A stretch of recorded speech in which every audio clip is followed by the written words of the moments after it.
Hello and welcome back to Disco Elysium. This is me, David, and we're about to give this gentleman a little visit. Apartment 28. This door is made of metal and appears to be reinforced. Someone here really values their security.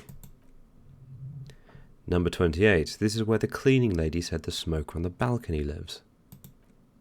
Let's see if anyone's home. Knock on the door. No one answers. Looks like the young man we're looking for isn't home. I think our best chance to catch him is in the evening. He looks around taking in the cold spring air.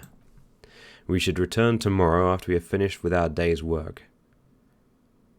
How about 9 p.m. Sound good? Why tomorrow? Why not today?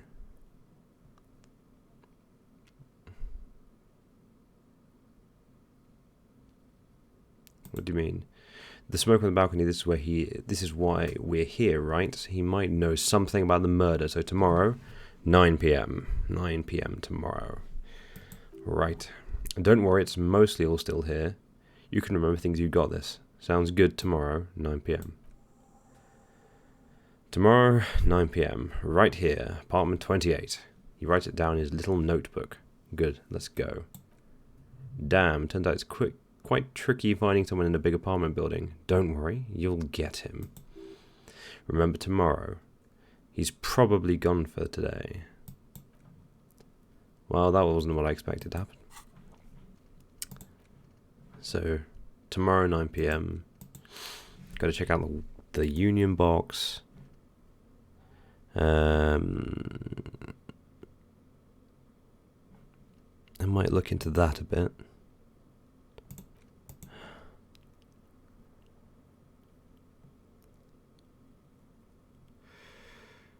There's Joyce.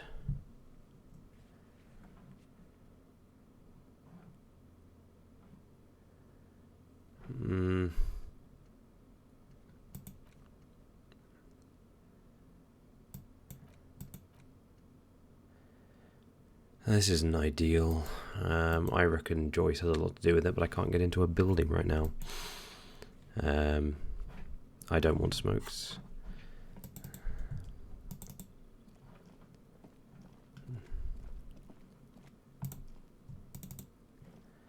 Now, I want to have a look around. I feel like someone has access to routes that we don't. I mean, not necessarily, definitely, but it's a chance. There's a possibility.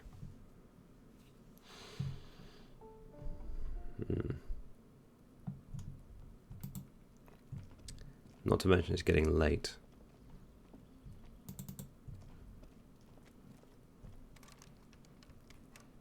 That area's off limits.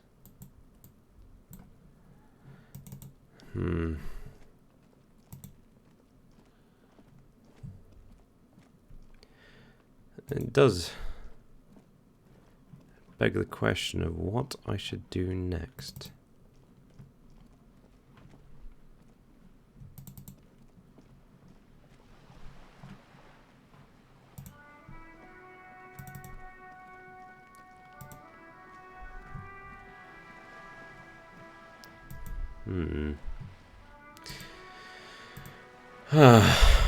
Well, every lead turns up dead. There's a possibility. I mean, I now know that it's likely to be that pinball arcade, or the arcade that links up with the actual hotel or the cafeteria. I do want to check out more to do with this bookshop. It seems conspicuous.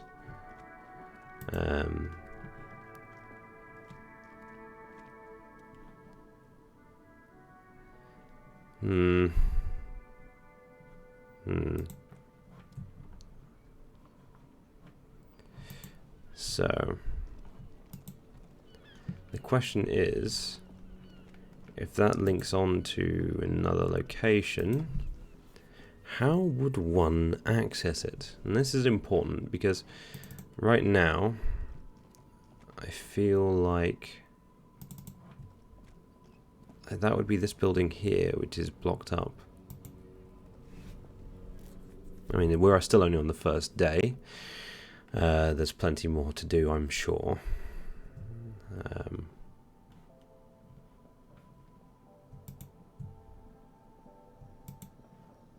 Do I have anything to check in? Oops. Let's have a look. No, I got something out of it at least.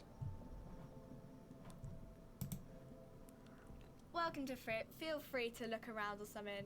Everything is out on the shelves. That's, yeah, she returns to her magazine. What's the magazine she's reading? What magazine are you reading? You mean this? She looks at the cover boasting a colourful photo of two girls kissing. This is Pop Stars. It's got, like, famous people in it. It's not for sale. Looks like it also has something called Police de la Mode feature on page 34. This speaks to you.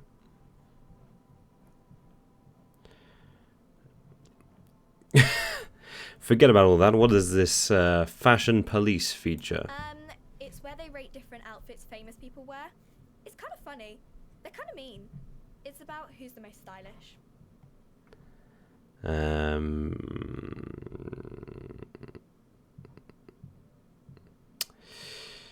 I bet your hat would take the prize. No. I don't like it. I hate it. We are not the fashion police. We're the real police. Yeah, it's true. I have real questions for you. Okay. I'm not really supposed to be chatting to anyone, but...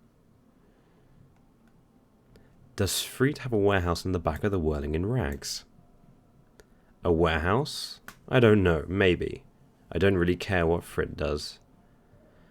Come on, give me something to work with here. She looks up from under her brow. Fine. Frit doesn't have a warehouse, just a little back from him, okay? She turns back to her magazine without waiting for you to respond. Can you tell me anything about the dead body? I don't really know anything. I mean, I know it's there, but I haven't seen it, so... Did you know the man who died? Not really. Not really? Does that mean you knew him a little? No, I didn't know him at all.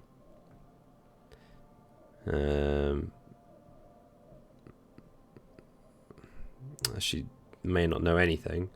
What do you think happened? I don't know. No need to worry, the lieutenant's voice is soothing and professional. It's just standard procedure for us to ask around. If you hear anything, let us know, okay? Okay, she scratches her nose. Thank you for your help.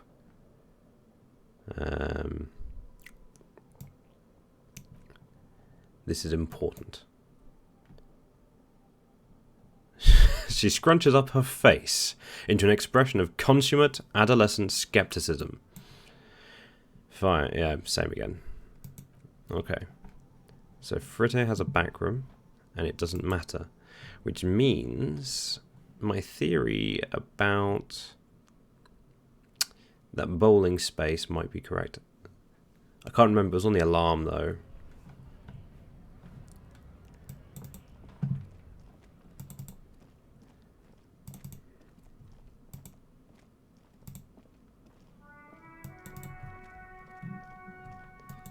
So, when you go around here, I wonder if I can access this at all. With the crowbar. Yes, indeed, a crowbar.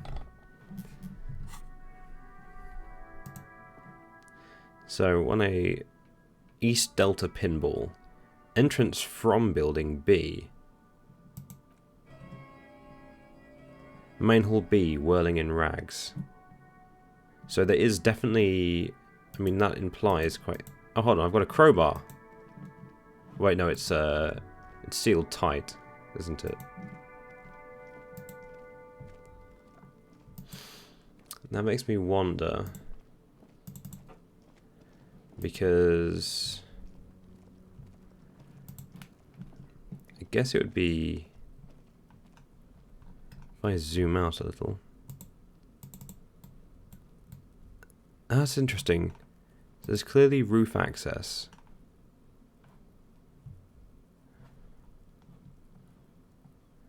There's no way up.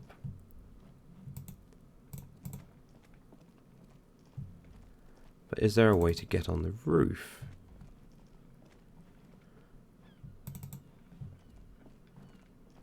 Because somebody smokes up there.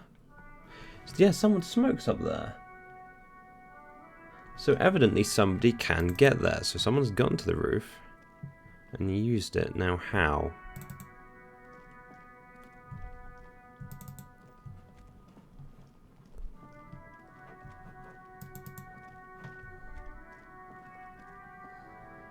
It looks like it would have to be inside.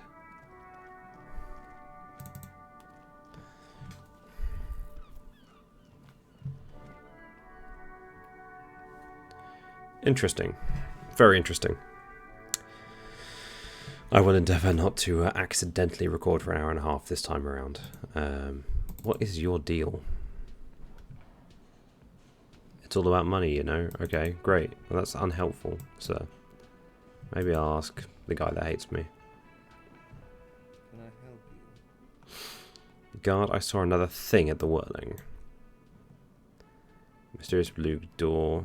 Okay, then never mind. I guess.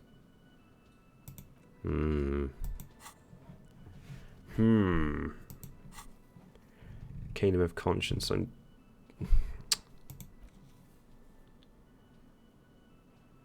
Oh, hold on. Can I retry the corpse now that I've done that?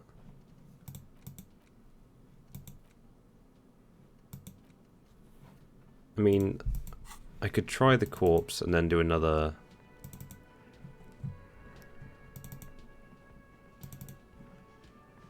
That is an idea. I should be able to retry the corpse again.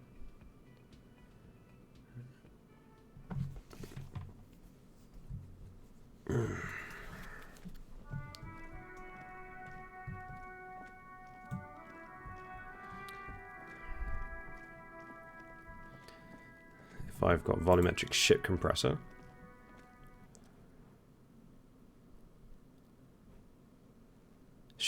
Perfect. Perfect. As you breathe in, the odour comes over you. It's a spell of the mind telling you to run, and your stomach to wring itself empty. With your hands at your sides and your eyes squinting, you stand in it. It's a puzzle. What's hanging in front of you is a puzzle of decaying flesh, tattoos, and tendons. Do they always do that? They do after 7 days, yes. We're deep in decomposition here. Step closer. The man before you is naked, but for a pair of underpants and enamelled boots. His skin is greenish, marbled with decaying veins and blotched by lividity. A fading web of tattoos covers his chest and shoulders. The cargo belt used to fasten him in the branch above appears industrial in strength. Inspect the tattoos. An intricate web of blue line stretches across the torso from the from the right shoulder to the solar plexus. Each time they intersect, a small white scar is formed in their crossing. Hundreds of fading asterisks riddle his skin. Their concentration is highest around his heart. Is this a national pattern? Of no nation that I know of. If anything, it reminds me of religious illumination. Last or penultimate century. Men who live harsh lives often turn to inauthentic worship. But which one? I see no trace of a humanoid figure. We're missing something here. I agree. A sudden ring fills the air as the lieutenant pulls down the zipper of his orange jacket. He takes a thin piece of milled aluminium from his coat pocket and pulls it open. Sounds like a sword being unsheathed. A small lens appears, some sort of camera. Let the lieutenant work. Shit, Kuno, what the fuck is that? An instant colour camera. He produces 2 metal-capped ampules and clicks them into place on the side of the apparatus. A thin slot shines there. I have only 2 ampules, so nobody move. I don't want to waste one. He points the camera at the corpse, peering into it. The lens needs adjusting, then...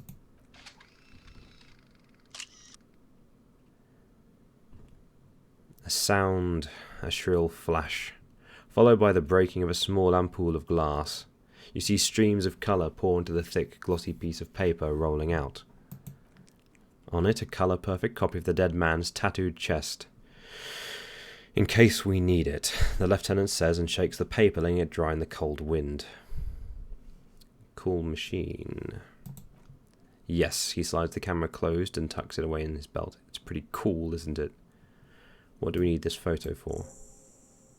It contains insight to the victim's person. By his build, I'd say this was a man of physical violence. The story he wanted his body to tell was important to him.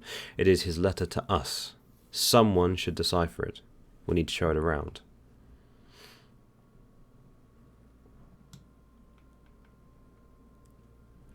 Yes, he's more reliable. Here, a souvenir. He hands you the piece of rolled up photo paper. It's no larger than a pack of cigarettes. Don't lose it. The glassy-eyed corpse looks by. His mouth mute and his skin as colourful as the chemical rainbow on the photo paper, teeming with opportunistic organisms. Inspect the belt. The hangman's knot is pulled tight by the weight of the corpse below. Yellow, hard-edged polyester cuts into his neck. Above, a sliding buckle ties the belt to the branch. This is a steel-reinforced cargo lashing belt, big brother of the regular cargo belt. It's used for tying cargo onto 6-rotor airships. Oh my, there's something on the belt. A familiar word that speaks to the thirst within you.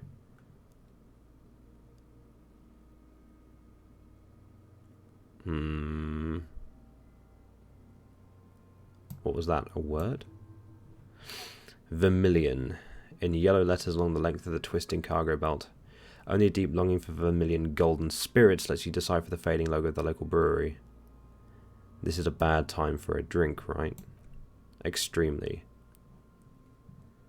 Don't ask me how I know, but this is a car lashing belt used for airlifting cargo. Airlifting? I thought it was used on lorries for strapping cargo on them. Apparently this is the reinforced kind. For air transport, my brain tells me so. He nods. The local harbour uses 6 rotors to shuffle containers around. I get the sense they used whatever was on hand without paying much attention to not incriminating themselves. We're assuming dockers from the harbour did it. Well, no, they just grabbed it, I think. But it's no harm asking the question. The brief suggested as much, politically motivated by the ongoing strike. Did you not get a briefing?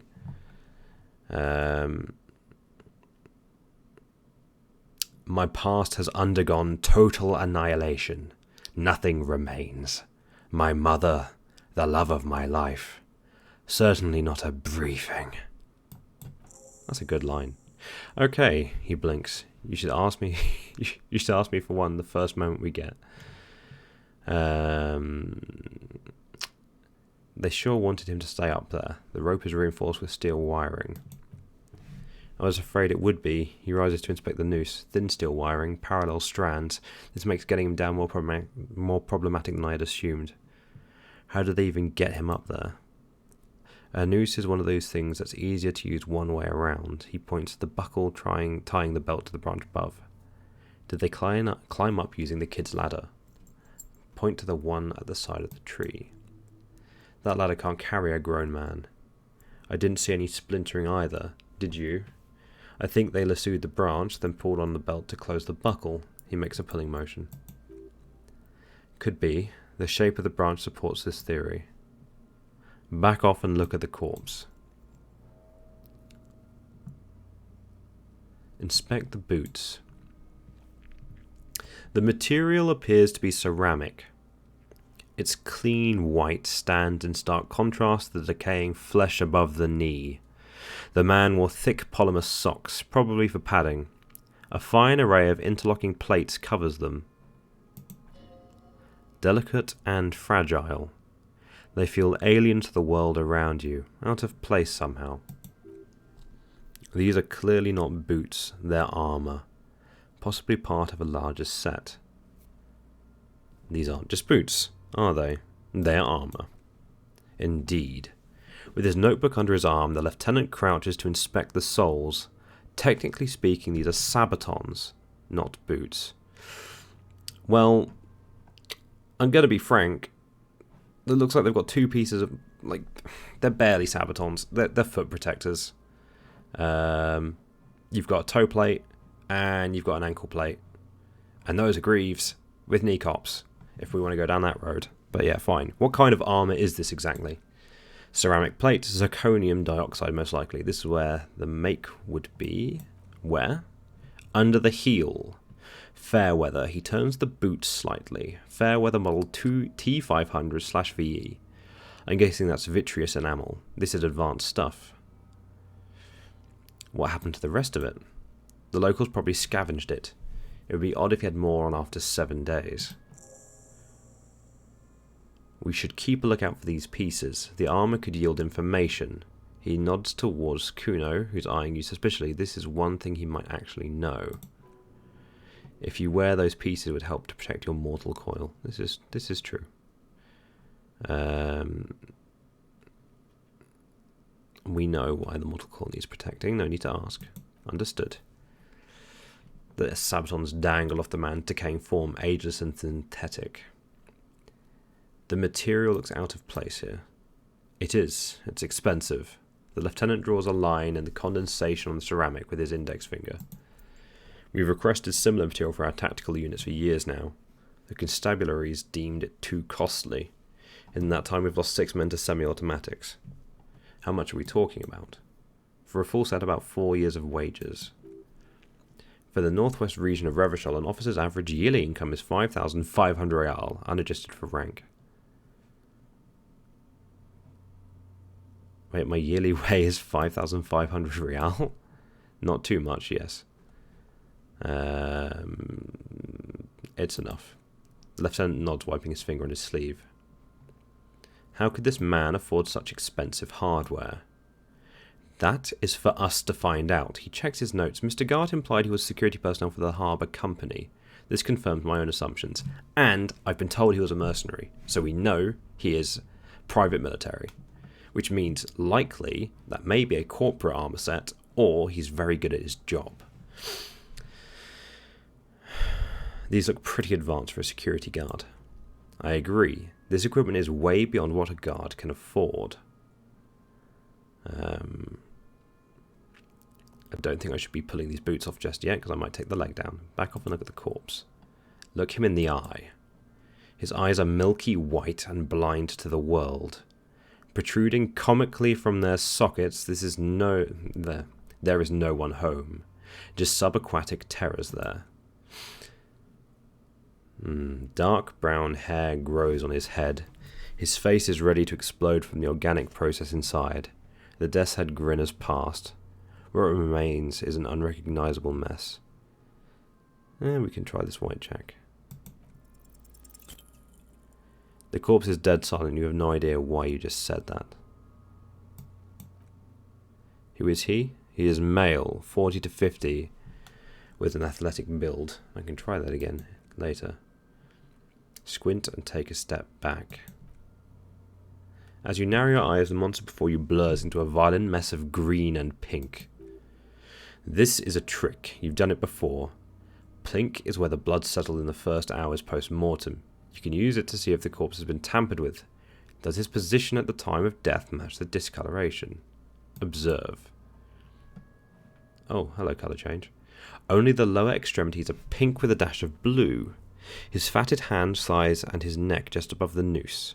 The rest of the corpse appears dark green in the cold spring air. His face and hands are pink. Thighs, too. I see it. He adjusts his glasses. His neck, too. The lividity goes right up his chin. We have good, well-pronounced discoloration here. Relax your eyes. The monster comes back into focus. An explosion of colour, coursing with dark marbled veins.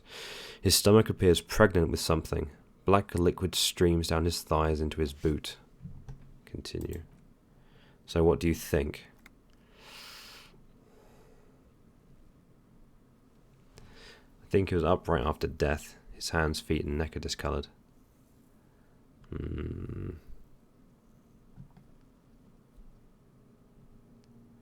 Yes, I do. Agreed. He points out to the belt, especially on the neck. The belt acted like a tourniquet, keeping the blood in his head.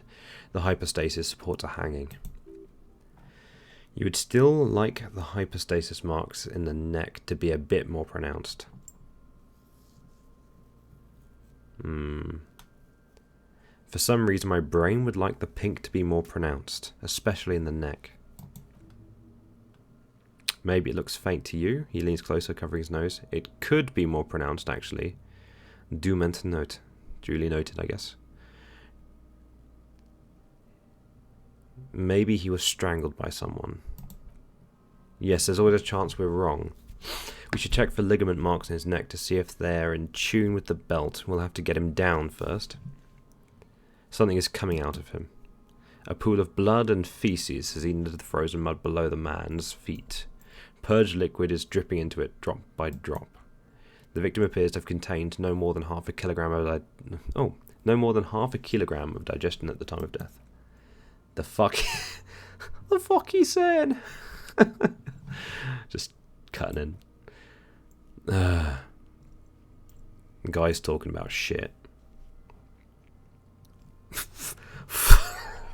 No. No, policeman, don't say these things. Maybe he went to the toilet sometime before death. That does not impact what was in his stomach.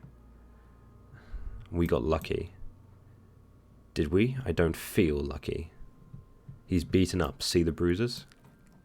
I do. Most of them are post-mortem, maybe even all of them. The delinquents have made our job harder with their little sport. Stop talking riddles, coin slot. He means you fucked him up good, Kuno, the girl yells. Fucked him up brutal-like. I think he's dead. I agree. His personality is no longer a part of the world. Totally dead.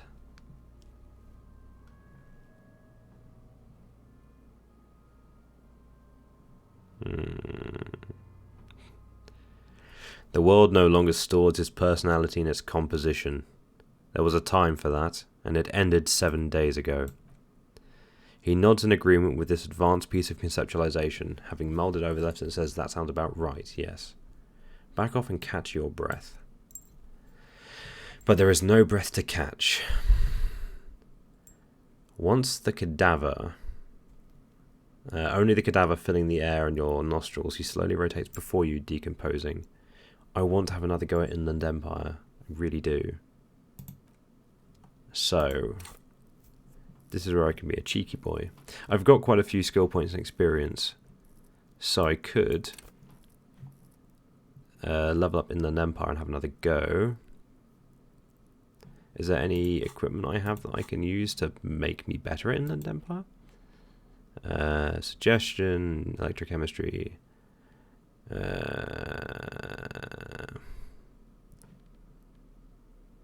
composure, savoir-faire.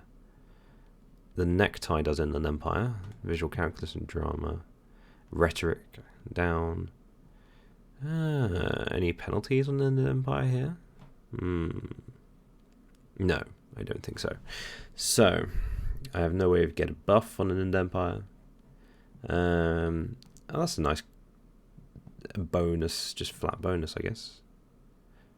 Plus, well, that was quite good. So, righto. I think it is time to... I've got to review that, actually. Yeah, no, this is going to help. Okay. I'm going to do it. I want to have another go. Play changes in clothes. Still not good. Success. I'm gone. I can see you're gone, but who are you?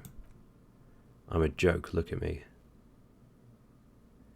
You are now, but who were you when you were alive?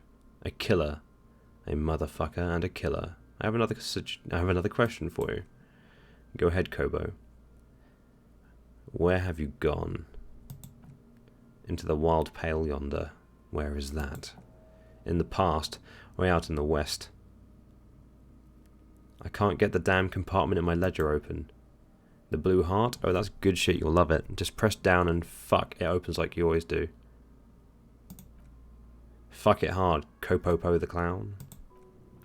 He means force. It'll work. Did I just rub a duck with a dead body? I guess I did. Well, I actually gained something out of that. What is happening? What do you mean? I'm talking to you. In the power of your black frothy liquid starts bubbling on his lips. Imagination. Go ahead, ask me more questions. You fucking love questions. Why do I love questions so much? Because you're a copperoony. Look at all of them go. Do you want more questions? Give me a comical amount of questions. Alright. Coming right up, Copperoony Rooney. This is getting upbeat now. Is my name Rooney? Fuck no, you're no Rooney. Rooney is obviously not who I am. Between you and me, your name is probably Harry. I feel like I've been getting a lot of Harry lately. You might be onto something there. Yes, I do believe my name is Harry.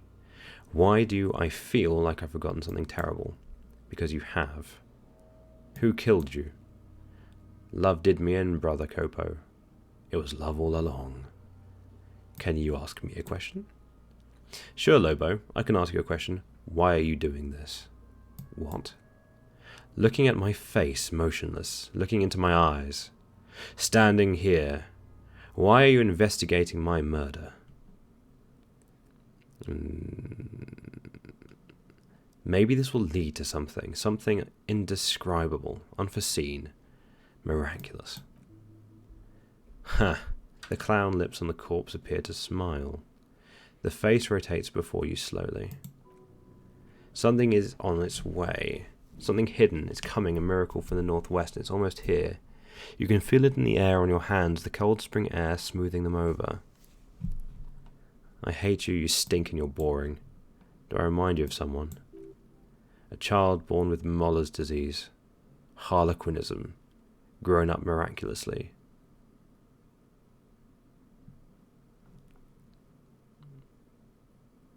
I could say harlequinism, or I could say myself, but I want to divert away from being overly self-critical, and given that my encyclopedia brain told me, indeed, that it reminds me of harlequinism, I should probably say as much. A baby affected with harlequinism.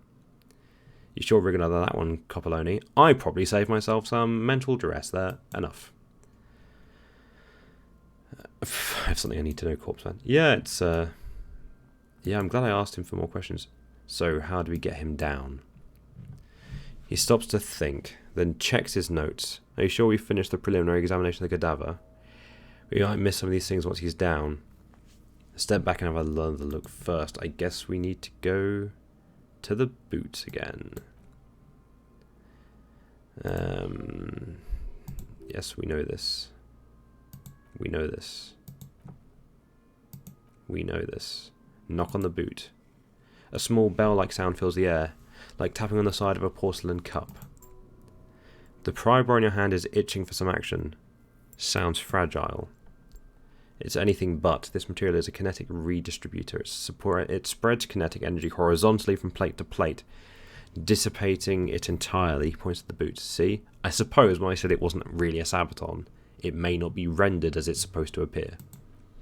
Faint organic lines cover the plates where they separate into smaller ones. These plates then divide into smaller plates until there are hundreds of them all together. Okay, fine, yes, I see. It is. It's just overlapping plates. Yeah, makes sense. Like whirls of floorboards, the design looks organic, influenced by highly resistant wood materials, like lignum vitae and ebony, perhaps. What does this remind me of? If trees were made of porcelain, this is where their cross-section would look like. Run your finger over the lines. The smooth, glossy surface fractures into ever more intricate interconnections, peaking on the right sabaton where you notice the whorls are in the shape of a letter and number combination E50 100 1000. Looks like there's a serial number on the right sabaton. Good, can you read it to me? He tips the drying ballpoint of his pen on the tongue. E50 100 1000. New task run the number of the victim's armor. We have a make and number. That's something. We can use the radio in my kinema when we're done.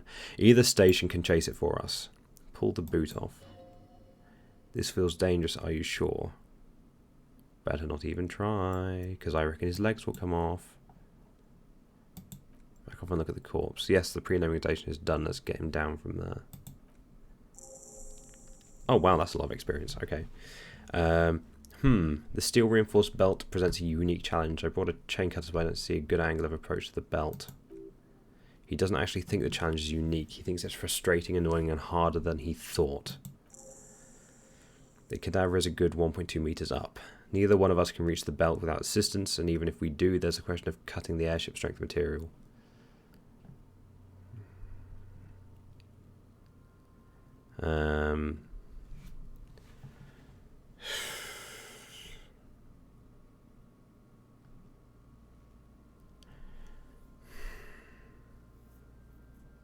We could saw the branch. Climb up there and saw the branch? Yes, it seems dangerous. That's a bit less risky way with less falling down off trees. Maybe we can ask for help from the harbour. I was really hoping we wouldn't. The Union appeared to be suspects in this case. It seems like a dangerous route to go down. I'd really prefer if there was another way. These people might have an agenda. Yeah, wait, let's reconsider. I agree. I don't want to commit to that. Can't someone else do it? Someone else, he pauses? You mean like the police? Yes, exactly. Call the police. Someone already did. You know who came? We did. Because we have made bad life decisions.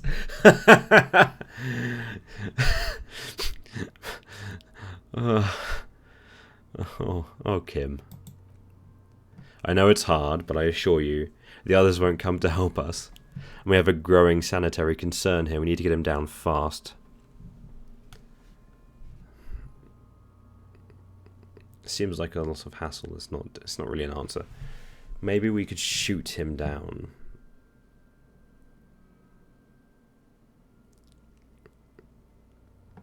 I'm out of ideas. Yeah, maybe. Let's fuck it. Yeah, the enthusiasm is unrestrained. Bang, bang time, pigs. Shoot his head off. The lieutenant remains unaffected. How? Where the buckle ties the rope to the branch. That's a good spot to aim. There, the buckle holds the belt together. Where? He corrects his glasses. Ah, yes, I see. If the shot hits that, there might be a chance to release the belt. Yeah, now we're talking. Entertain the Kuno with some shit. They'll miss. The pigs will miss Kuno.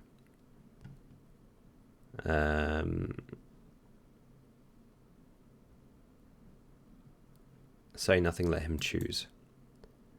Silence. With his elbow sharp, the lieutenant unzips his jacket and produces a lightweight firearm. He drops a paper cartridge in the barrel. Oh, paper cartridge, cool. Separates the scouring stick and gives the cartridge 5 tucks. That's a Kiel A990, Armistice mass-produced muzzle loader. Ascetic, frugal, one of the most common firearms in the world. He then steps back and assumes a phallustes position, taking aim. The corner of his eye twitches, his finger is on the trigger. Say nothing. He's gonna fucking miss. The kid's voice is drowned in a shrill blast that echoes off the walls of the surrounding tenements. A cloud of smoke slowly parts in the air as the lieutenant steps back and says to himself, God damn it. Fucking idiot. Is that Danish? Mulkupa, I guess. Asshole. Kuno could have hit it easy, but then Kuno's not fucking handicapped, is he? Try again, maybe. No, we're lucky as it is. We didn't break anything and the victim remains uncompromised. He looks around at the windows overlooking the yard. Any more mistakes could put us in an unfortunate position with the locals. We have eyes on us. I didn't do us any favours with that.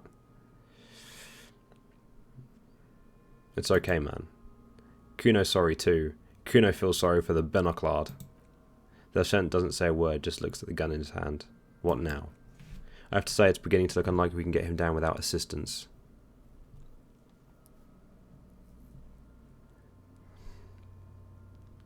Can I have the gun? I should try. It's bad as it is. Us shooting firearms like punks. He pauses and shrugs and proceeds to load the pistolet. Go ahead, I'm not stopping you, just don't lose it. The piece shines in his outstretched hand. They only have one gun. This is the sorriest pair of pigs Kuno's ever seen. Take the gun. Yeah, take it, you fucking... Banana... Oh no, that's Dutch. Banani poika, I guess. But I know banana is Dutch. That's banana. Banan. Yes. Banani poika. I don't know what that means, but I'll look it up later. Take it and shoot yourself in the mouth. Tempting. Feel the weight first. The cold piece of bakelite and gunmetal is surprisingly light. Your finger fits right through the guard, instinctively resting on the trigger. The fuck are you waiting for, Kuno? Tell him to shoot himself in the mouth. Point the gun at Kuno. Please, point the gun at the belt. The buckle comes into focus in your sights. You stand with your feet planted firmly in the ground and your left hand supporting your gun arm. Why don't you just shoot yourself in your fucking mouth, she hisses. Oh, yeah, whatever. At least you won't miss. That will not succeed. Close your left eye first. Your field of view narrows, the branch slowly moves, becoming entirely two-dimensional. The metal buckle glimmers, catching the noonlight as the corpse slowly rotates. The slow movement of the branch in the wind and your shoulders directing the gun sync up, dancing hypnotically. And it's still bad. Give the gun back to Lieutenant Kitsuragi. I agree, the lieutenant holsters the weapon with a quick move. Enough gunslinging for today. But what about the body? We need to go to the harbour and ask the leader of the unit to have it taken down. They have the tools and they have men. Okay. Okay. Okay. Oh boy. Alright, well, let's have a look. Get the body down. We have a few options. I know exactly who to ask about the tattoos. Right. And with that, for now, we'll call it there. Thank you so very much for watching, and we'll continue investigating this grisly murder next time. Bye-bye.